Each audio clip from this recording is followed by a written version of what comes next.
Well, ladies and gentlemen, I need hardly say how enormously grateful I am to all of you for finding the time in your busy schedules to participate in this meeting, and particularly so to those who also attended the two fascinating sounding and innovative workshops prior to today. And I must say I'm incredibly annoyed that I wasn't able to be there for some of this, because it did sound intriguing to say the least. And I was so intrigued to hear the report back just now. But I must say how greatly encouraged I am that the work of both my International Sustainability Unit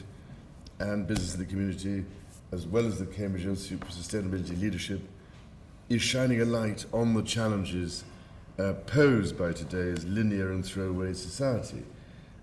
which has caused so much damage to our environment, as well as helping to create opportunities to support and stimulate innovation towards a more circular economy approach to the plastic supply chain. Ever since attending the Plastic in the Marine Environment Conference in Washington 2 years ago, I've been hoping it would be possible to follow up with this kind of gathering. So it really is immensely heartening to find such a passionate, with such passion and commitment towards tackling this complex challenge from all of you here today. Now, ladies and gentlemen, it is impossible not to restate how urgent it is, in my view, at any rate, that we move towards a circular economy, particularly when considering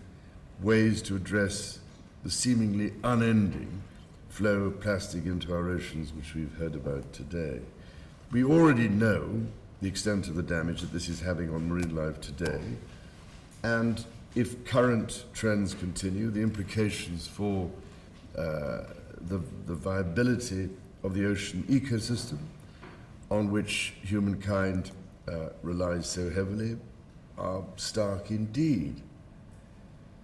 I'm so pleased, therefore, to see Dame Ellen MacArthur here today, and in addition to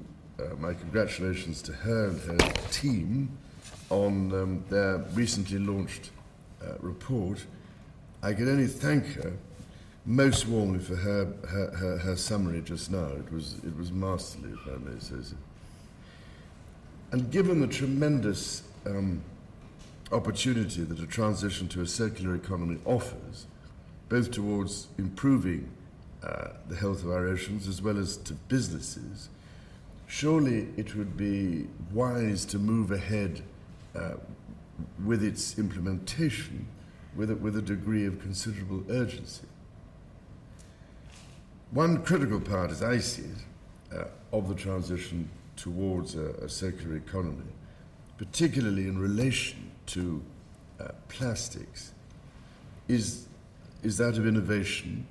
and the need to rethink the way we design products. This would entail moving from a model that encourages a buy, use, throwaway mentality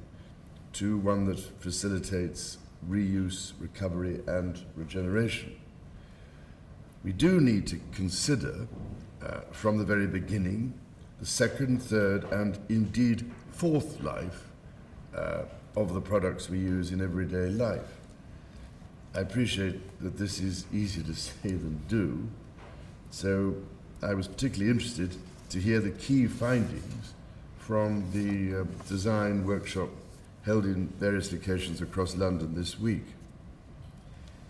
As some of you know from Business in the Community experience, I've always been a great believer in the seeing is believing ideas, so I very much hope that your field visits left you feeling inspired to create new solutions within your organizations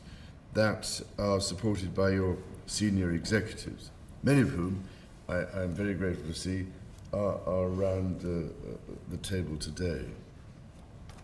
And given how critical the design phase of a product's life is to its later environmental impact, I can hardly overstate how important I think this work is, and I know that my ISU stands ready to help continue to facilitate these conversations. While solutions do seem to be at hand, we are only likely to succeed if there is considerable, concerted,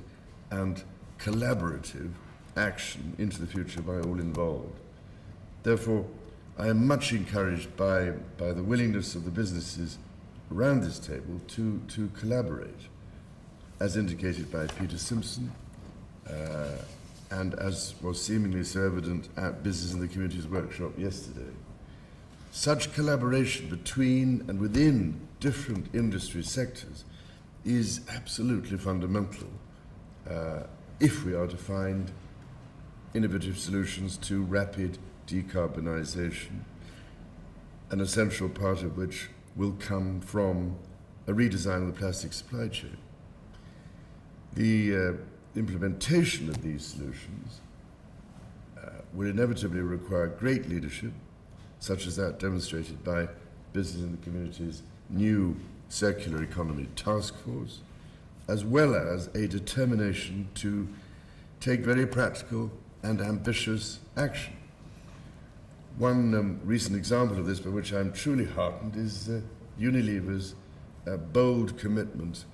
to ensuring that 100% of its plastic packaging will be fully reusable, recyclable, or compostable by 2025. Thus, ladies and gentlemen, my overriding hope is that you will draw inspiration from examples like that, and also the example of, for instance, key companies within the pulp and paper industry, which have combined forces to develop innovative methods of achieving rapid decarbonisation, and will be able to find ways to continue to work together beyond this meeting and to find clear and practical ways forward. For surely it cannot be beyond the wit of man to integrate circular economy principles into the heart of business models. It is, of course, essential that in addition to the actions undertaken by companies, consumers, that consumers play their role in lessening the burden on our environment. And this is why I'm so hopeful about the Sky Ocean campaign and its ability to win hearts and minds.